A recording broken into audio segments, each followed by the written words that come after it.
Great. Welcome to quarter two, you guys. Yay! You survived quarter one of APUSH. That is a big deal because this class is hard. So congratulations on completing quarter two. We're going to go ahead and start with a review of some important key terms in a Google form. So there's a Google form that has 3 to 4 key terms on it. I can't remember how many I have.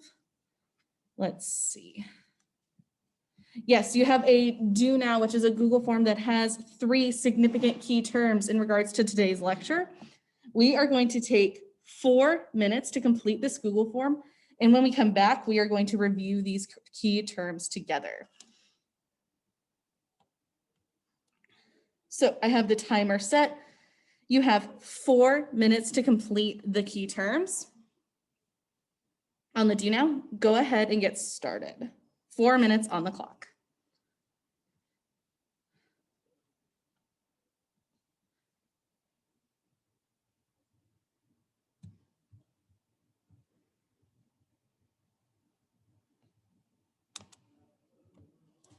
The link is also available in the chat if you are having trouble finding it.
If you don't know the key terms, utilize Google. Use your resources to fill those out.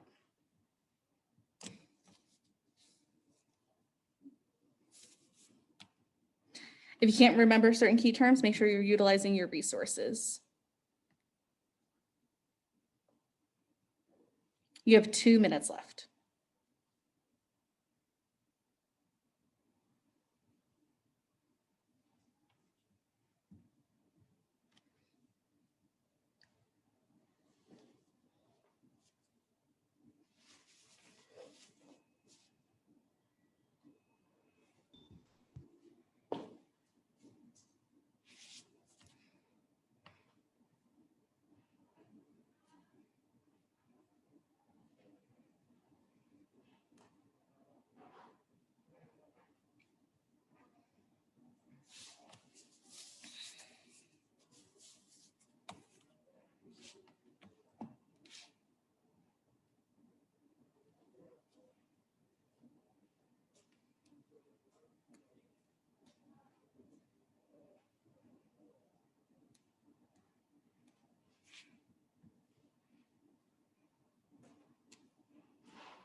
You have 1 more minute left.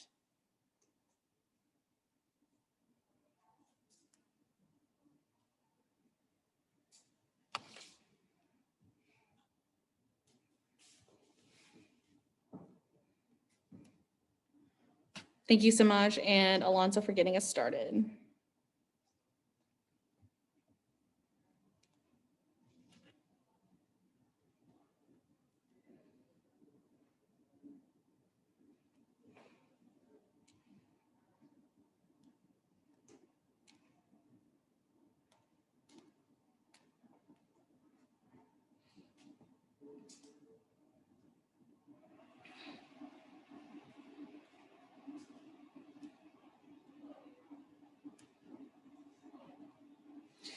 Okay, and 3 more seconds. Go ahead and submit whatever you have. Thank you, Shakeem and Alexis.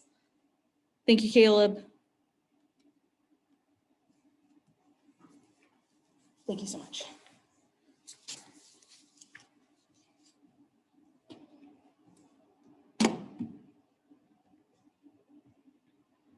Thank you, Mike. Again, go ahead and submit whatever you have, even if you do not have the chance to finish.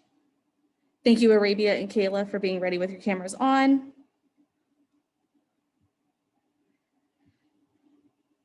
Okay, we're gonna go ahead and get started. Get my screen projected.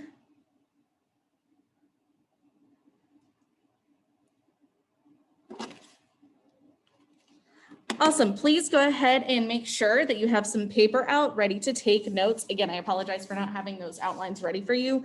You'll have them for the next lecture. This is just going to be different. So you can either type your notes or hand write them. It's whatever is fastest for you and most convenient. Just please make sure you are turning them in at the end of the lecture. Starting from now on, it's going to be a combination of your exit ticket and your lecture notes on lecture days for your grade. So again, if you're not taking lecture notes, that is going to be worth 50% of today's classwork grade. So for today's classwork grade in PowerSchool, 50% are pictures of your lecture notes, and the other 50% is responses in the exit tickets, which means as long as you are following along in class, at minimum, you should be getting a 50% on these exit tickets on this classwork grade.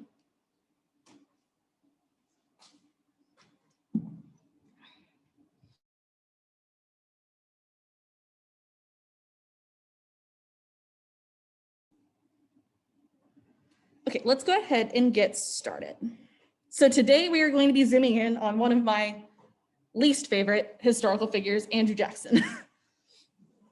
And you'll learn a little bit more about why I dislike him. He's a very interesting guy to lecture about, but I'm not a fan. And one of the most important things in Andrew Jackson's career is his approach towards the national bank. And the United States, since its founding, has started printing and coining federal currency. We discussed this when we talked about Hamilton. And it usually uses significant historical figures as the images on this money. And it's considered a way to honor American history and to honor some of the more significant members of our foundation's past. However, in 2016, the federal currency decided to redesign the $20 bill. And their decision was, we are going to remove Andrew Jackson from the $20 bill and replace him with Harriet Tubman. I want us to take 1 minute into the Zoom chat. What does this proposal, moving Jackson to the back of the bill and putting Tubman at the front, convey about Andrew Jackson's legacy? So what does this decision tell us about Andrew Jackson? Take 90 seconds to stop and jot into the Zoom chat. Do not press send until I tell you to do so. 90 seconds on the clock. Go ahead and get started.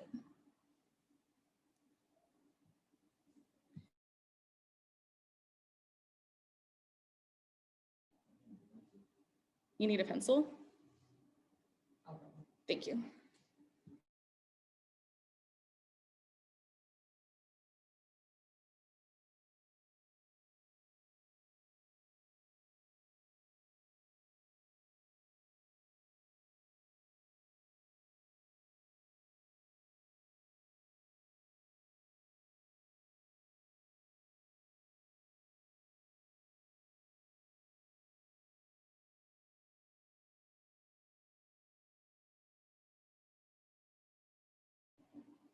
"45 more seconds to finish up your thoughts.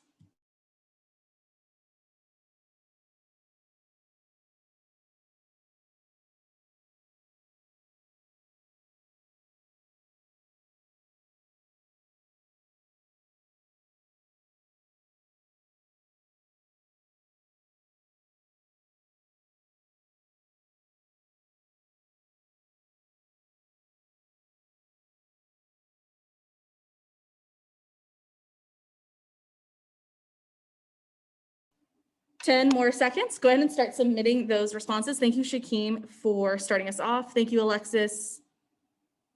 Thank you, Arabia.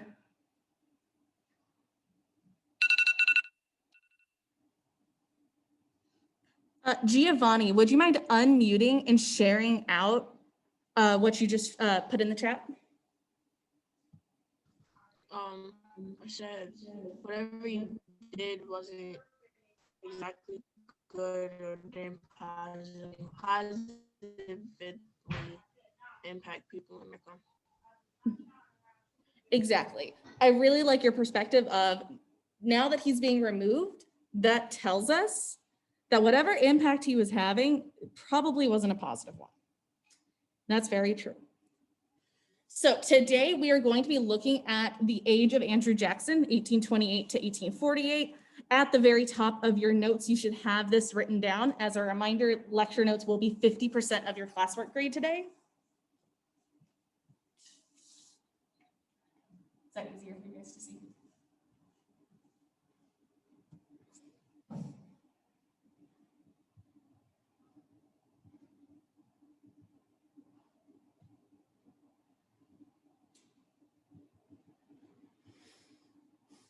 And today, as we learn about Andrew Jackson, we are going to follow this guiding question. Is Jackson champion of the common man?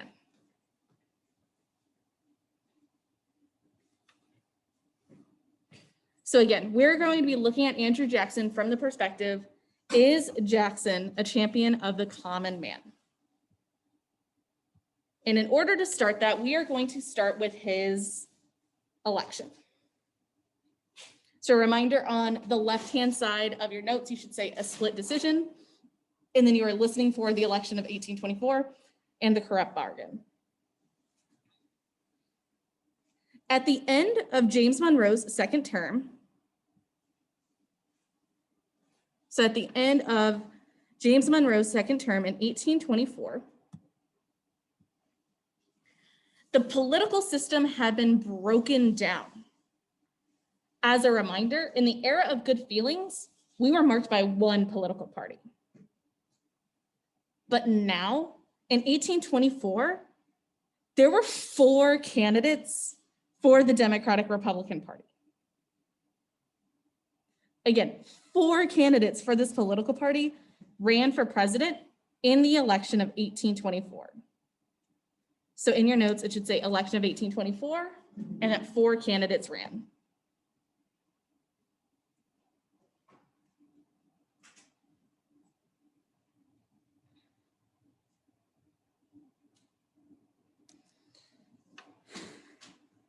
And amongst the states that counted the popular vote, Andrew Jackson won. So Andrew Jackson won the popular vote.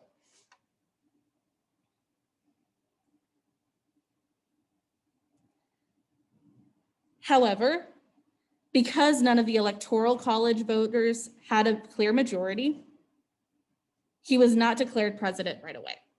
So he did not have the Electoral College majority. So the House of Representatives had to vote on the winner.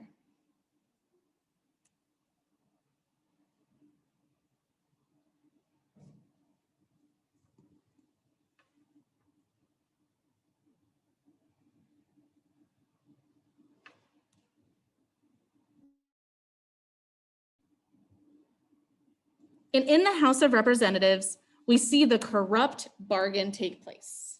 The corrupt bargain.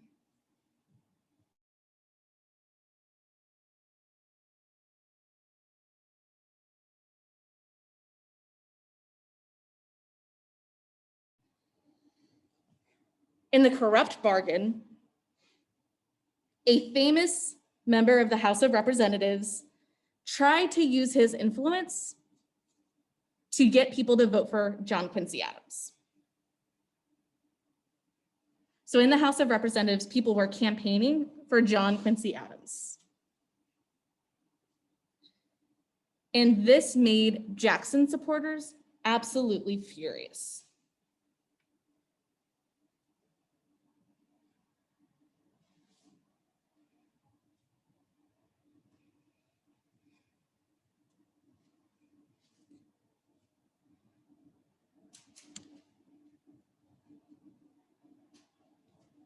This anger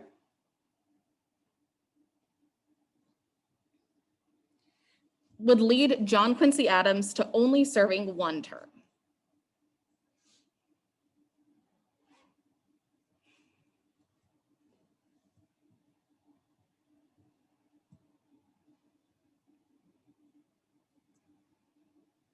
So John Quincy Adams wins the election of 1824, but he does so very unpopularly.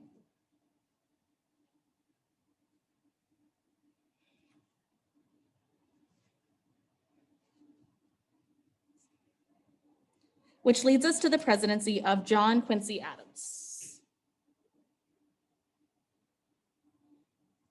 So as a reminder, on the left-hand side, you should have John Quincy Adams, and you should be listening for these key terms: federal growth and tariff of abominations.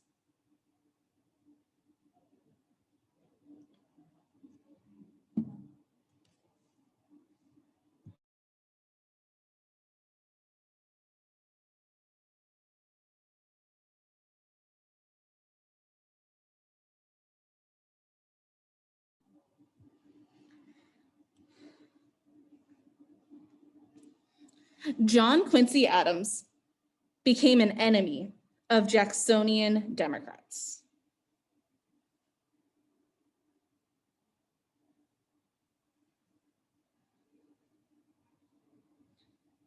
Because he wanted to increase the role of the federal government.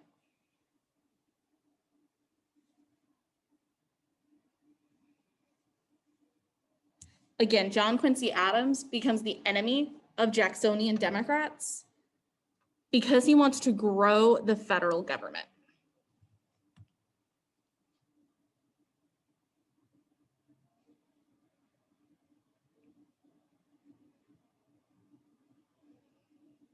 And he wanted to grow the federal government by spending federal money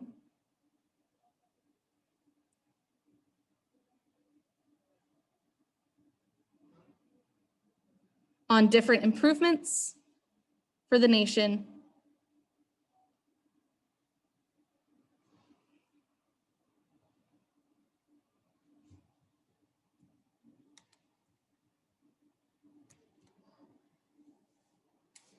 and Jacksonian Democrats thought that this was both a waste of federal money and an overstep of federal power.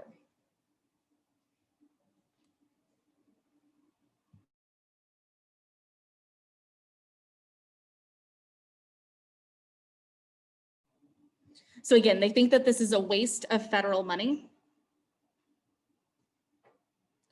And it's also an overstep of federal power.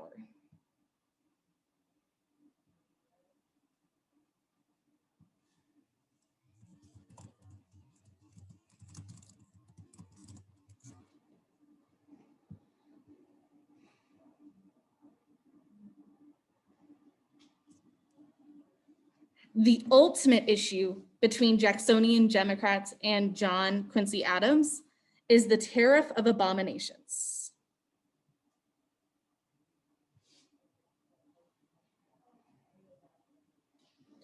So again, the biggest point of contention between John Quincy Adams and the Jacksonian Democrats is the tariff of abominations.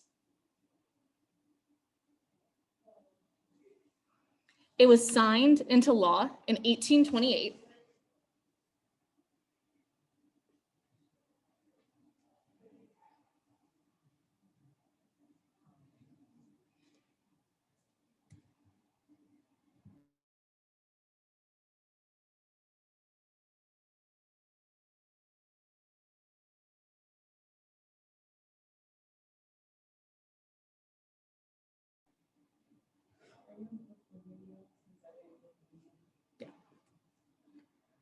For those of you guys that are coming in a little bit late, just as a heads up, I will post the video so you can fill in your notes from the beginning. This tariff of abominations, again signed in 1828, taxed imported goods. So it taxed imported goods and raw materials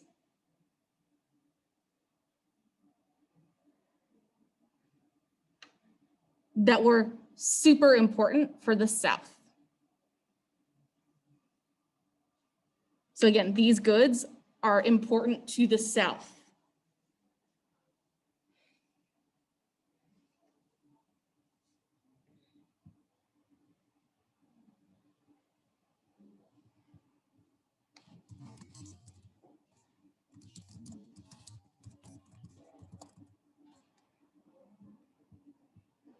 This tariff was favored by Northern manufacturers. So again, the tariff is approved by the North, but it angered Southern plantation owners.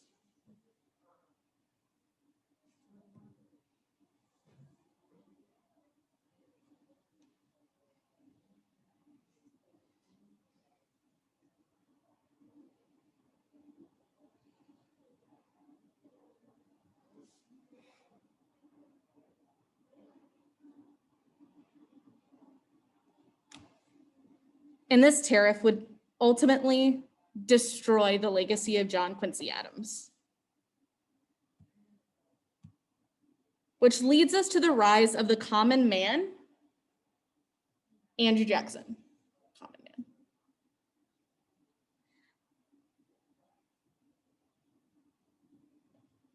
man. The election of 1828 is the first time that the Democratic Party has a candidate, Andrew Jackson.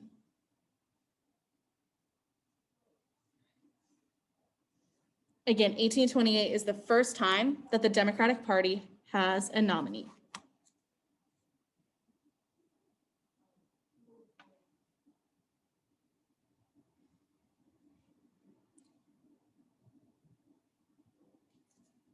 Some people in America called it the Revolution of 1828.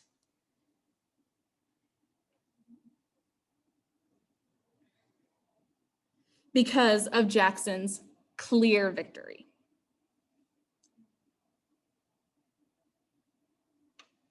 As you can see, he won every single state west of the Appalachian Mountains.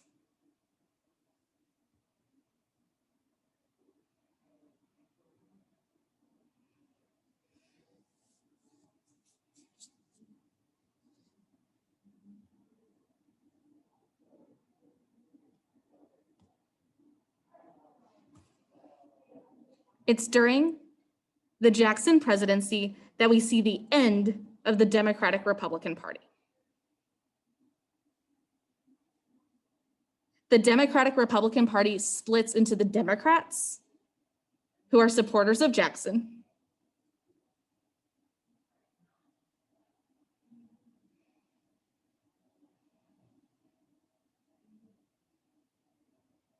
and the Whigs, spelled W-H-I-G-S, who favored his rival Henry Clay.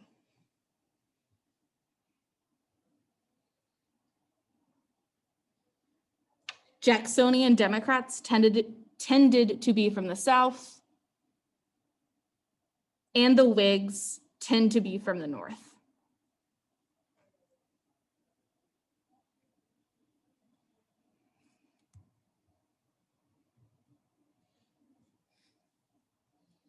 And it is in the election of 1828 that historians show the end to the era of good feelings. So the election of 1828 is the end of the era of good feeling.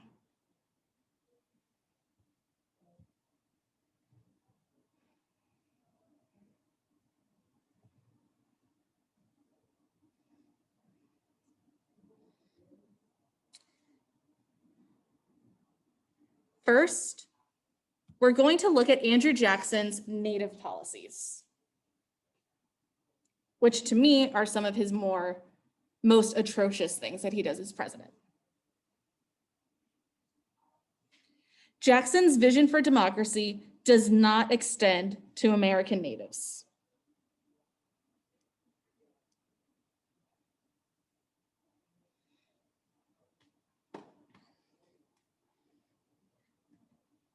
Jackson, as a Southerner, wanted to spread west. So again, Jackson wants to spread west.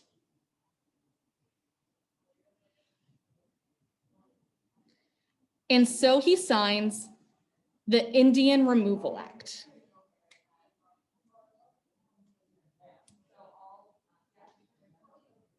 He signs the Indian Removal Act in 1830.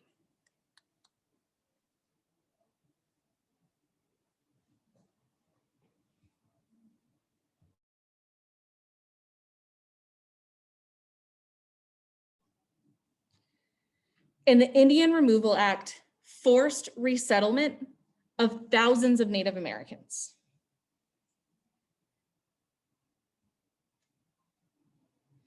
And by 1835, most Eastern tribes were forced to move west.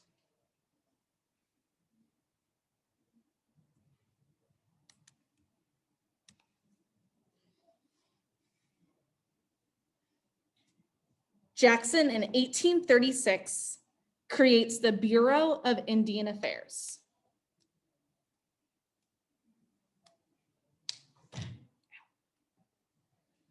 So in 1836, he creates the Bureau of Indian Affairs.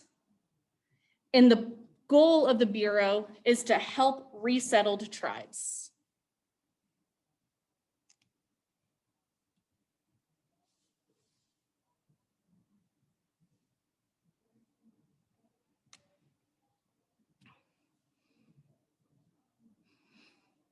And this is where we start to see an overstep of Jackson's presidential powers.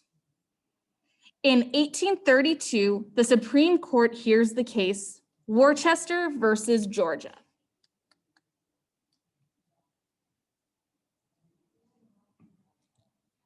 Again, in 1832, they hear the court case Worcester versus Georgia.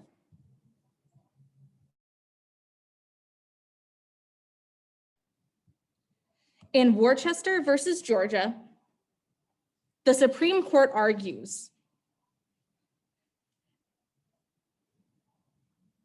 that the states could not force Native Americans to resettle. So again, the Supreme Court states the states cannot force Native Americans to move.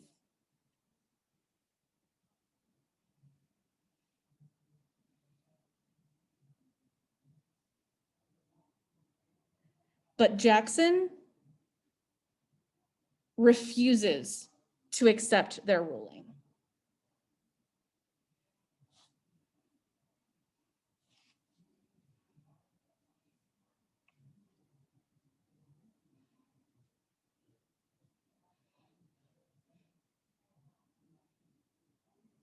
And without the president's support, the Supreme Court was powerless and unable to enforce the decision. So the Supreme Court can make a decision, but they need the president's support in order for things to actually change.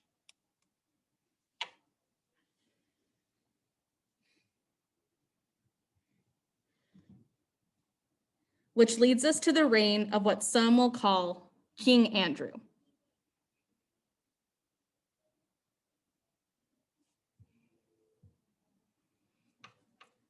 Andrew Jackson favored states' rights.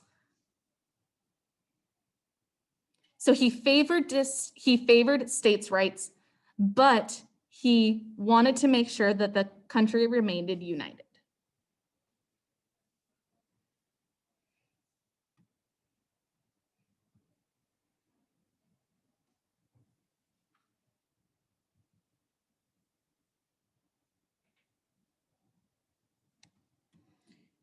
And he had one of his primary conflicts with South Carolina. In 1828, South Carolina declared that the Tariff of Abominations was unconstitutional.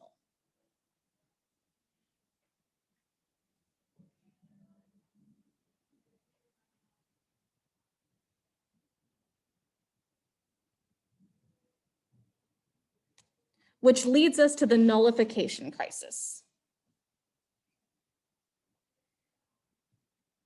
In 1832, So the nullification crisis. In 1832, South Carolina held a special convention where they passed a resolution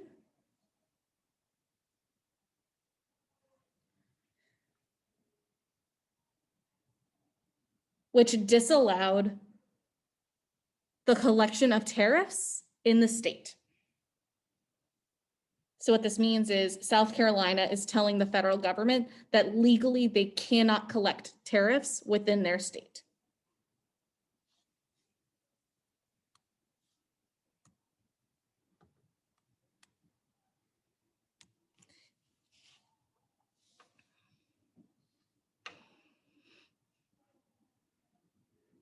And Jackson's response was to tell the Secretary of War to prepare for war.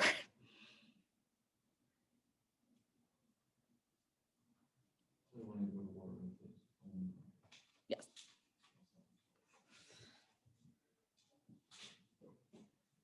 Ultimately, South Carolina realizes that that's not going to go very well. And so they decide to end the nullification crisis.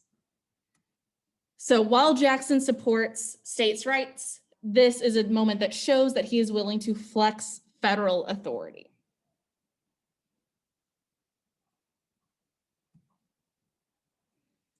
Another major issue of the Jackson presidency is with the bank veto. Jackson believed that the Bank of the United States was unconstitutional.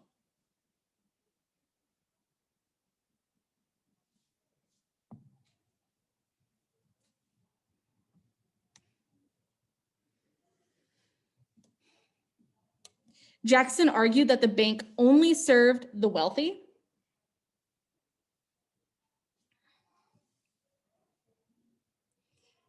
and in 1832, Jackson vetoed the bank.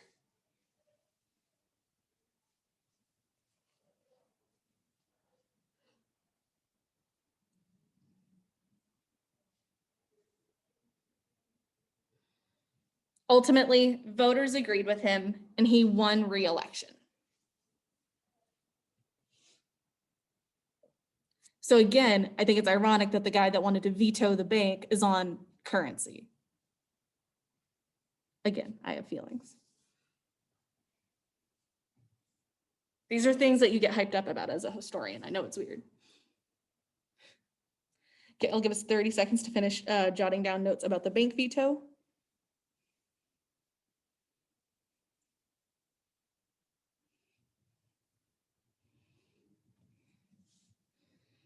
So again, it's important to know that Jackson believed that the bank was unconstitutional and only served the wealthy.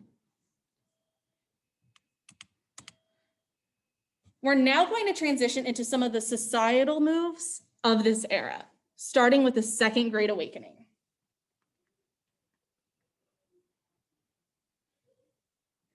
The Second Great Awakening starts around the year 1790, but it became at its high point is during the Jackson presidency.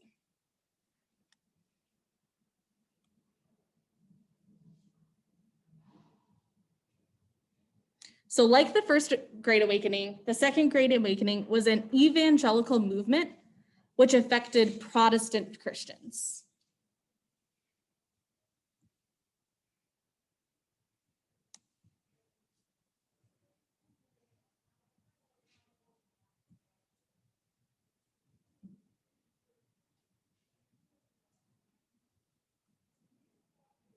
And in the Second Great Awakening, its leaders emphasized that salvation came through both belief in Jesus and demonstration of that faith. So in the Second Great Awakening, they believed it's not just enough to believe in God, in the Christian God, but you also have to show that you act like you believe in the Christian God. And what's important about the Second Great Awakening is that it inspired key reform movements throughout the 1800s. So the Second Great Awakening inspires key reform movements throughout the 1800s, like abolitionism. So make sure you write that down, that the Second Great Awakening inspires abolitionism.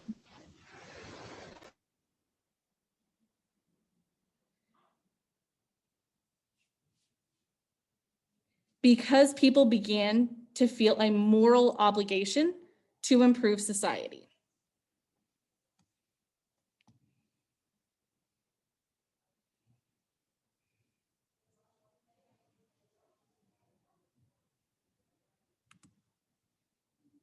This leads us to a more philosophical belief or movement called transcendentalism.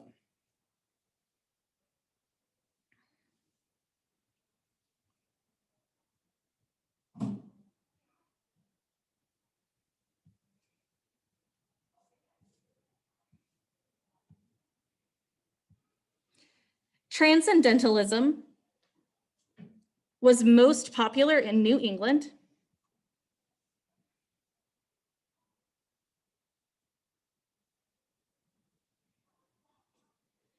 And transcendentalists believed that people could rise above the material world and could become perfect. So again, they believed that they could rise above the material world and that humans could become perfect and were ultimately corrupted by society.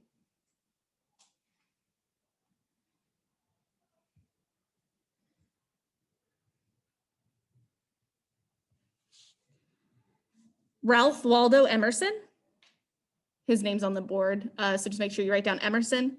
He is the first well-known transcendentalist and becomes an outspoken critic of slavery.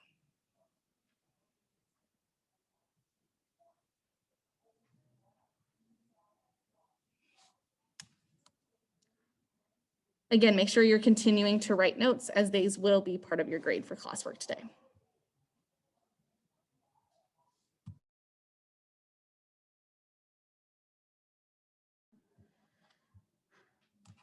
Another transcendentalist is Henry David Thoreau,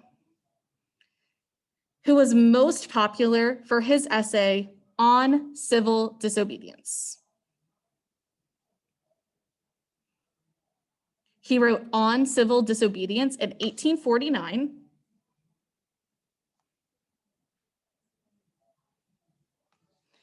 And became a supporter of the pacifist movement.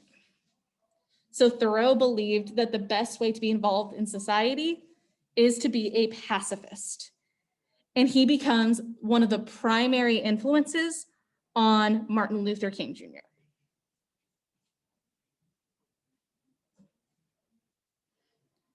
Another famous transcendentalist is Margaret Fuller, who is a feminist and believed that because women could cultivate a relationship with God, that means that they should be able to have equality to men. So if they are able to have an equal relationship with God, then they should have an equal relationship in society.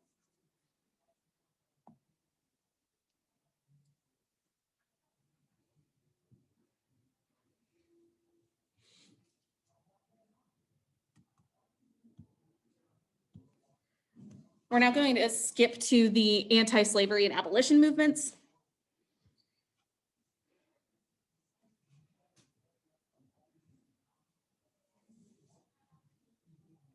In 1831, William Lloyd Garrison began to publish an abolitionist newspaper called The Liberator.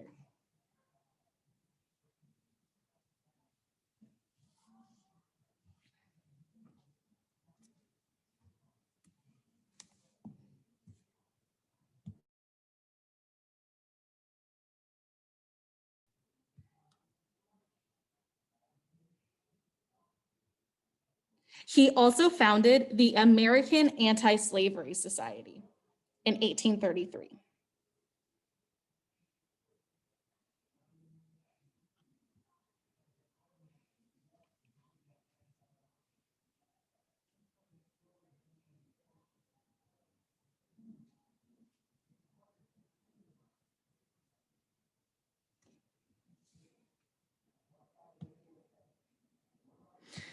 So William Lloyd Garrison also founded the American Anti-Slavery Society in 1833.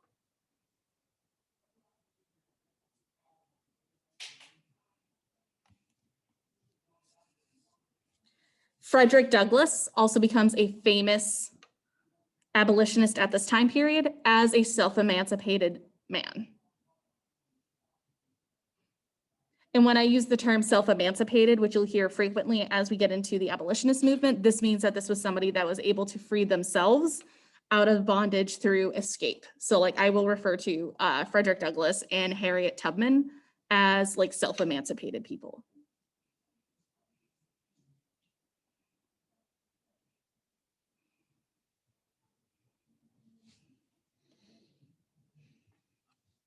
You also have self-emancipated women like Harriet Tubman and Sojourner Truth, who worked in tandem, so they worked together with the women's rights movement.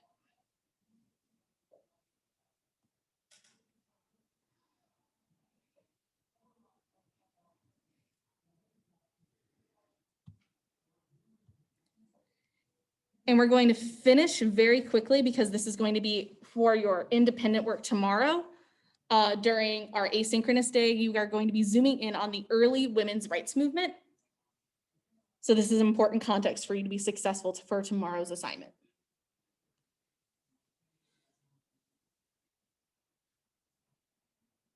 So the women's rights movement really started out of the abolitionist movement. Women saw that they were sidelined by men in the abolitionist movement and believed that this was not right.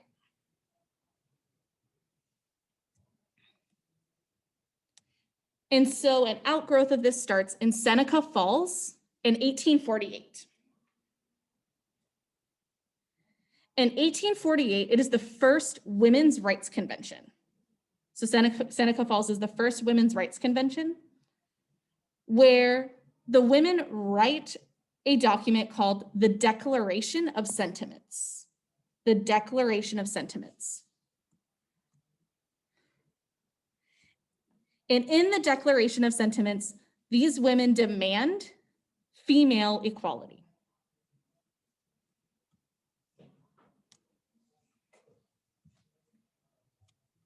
And tomorrow in your independent work, you are going to zoom in on the Declaration of Sentiments in addition to Sojourner Truth's very famous Ain't I a Woman speech. And you are going to look at how the women's rights movement worked both with and against the abolitionist movement. But we are going to pause there, and I'm going to transition us to your exit ticket. I am going to share the link to the exit ticket in the chat as well in case you do not have it up. Make sure that you complete it and submit. This is going to be your first grade of quarter 2.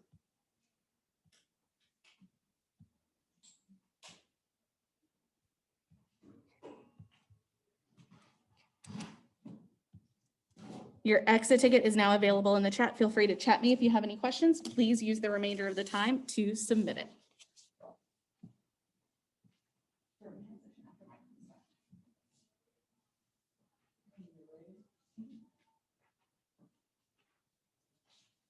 You guys can go ahead and write the exit ticket.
Thank you, Giovanni, for sending that question. So as we discussed at the beginning of the lecture, that Andrew Jackson is often considered the president who spoke for the common man. And by common man, we mean just like the general person. So like he represents like the most common, poorest, most generic person in the world. So in the exit ticket, you're answering, does naming one thing that Andrew Jackson does that shows he supports the common man, and one thing that shows that he does not support the common man.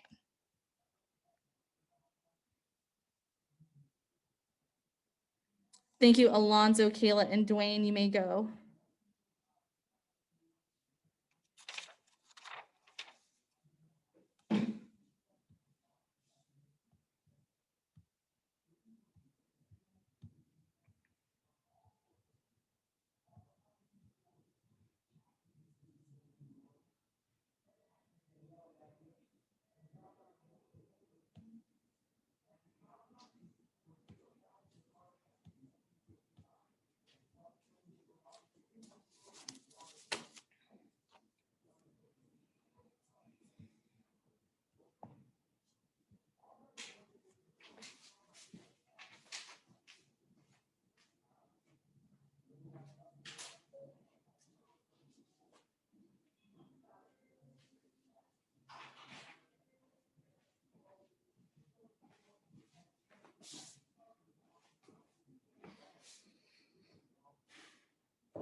Thank you, Mahmoud. Thank you, Heaven. You may go.